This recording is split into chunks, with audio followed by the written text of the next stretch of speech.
waris menerima warisan, ada 3 hal yang berpotensi mengurangi harta warisan secara signifikan jika kita salah dalam membuat perencanaan warisan. Apa sih ketiga hal tersebut? Yang pertama adalah pajak. Sampai saat ini, pada prinsipnya harta warisan bukanlah objek pajak penghasilan. Sesuai pasal 4 ayat 3B Undang-Undang Nomor 7 Tahun 1983. Perlu dicatat, pada negara-negara maju pada umumnya mengenakan pajak atas warisan. Namun, Indonesia termasuk salah satu negara yang baik hati untuk pewarisan jika dilihat dari sisi perpajakan. Namun, pajak dapat mengurangi harta kekayaan kita secara signifikan jika kita melakukan satu kesalahan di bidang perpajakan.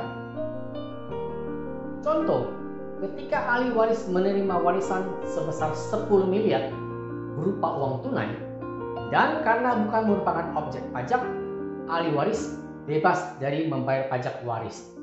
Tapi, karena satu dan hal lain, kantor pajak melakukan klarifikasi atas SPT orang tua ahli waris.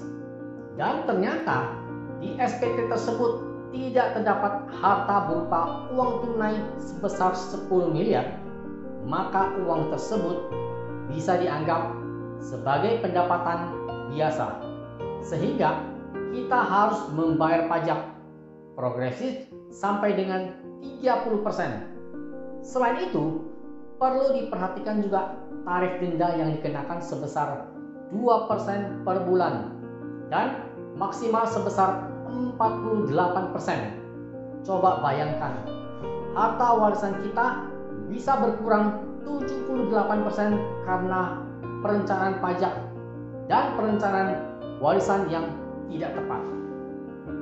Yang kedua, hutang. Banyak orang bertanya, jika saya meninggal, apakah seluruh hutang saya secara otomatis menjadi lunas? Jawabannya, tentu tidak. Hutang tersebut akan menjadi beban ahli waris, dan hutang tersebut langsung jatuh tempo. Namun perlu diingat, hal tersebut tidak berlaku untuk hutang yang disertai dengan asuransi jiwa atas jiwa debitur. Dalam hal demikian, jika debitur meninggal dunia, maka perusahaan asuransilah yang akan membayar hutang tersebut, sehingga ahli waris terbebas dari hutang tersebut. Yang ketiga, biaya-biaya lain.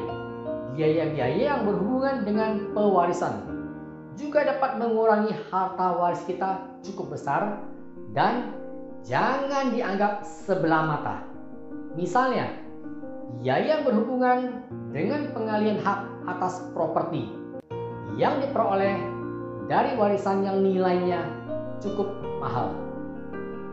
Maka, ahli waris harus menyiapkan biaya notaris, biaya BPHTB senilai 2,5% dari nilai jual objek pajak.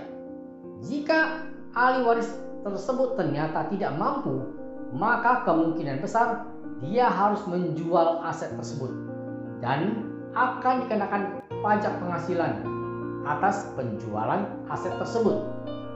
Demikianlah 3 hal yang harus kita waspadai dalam melakukan perencanaan warisan.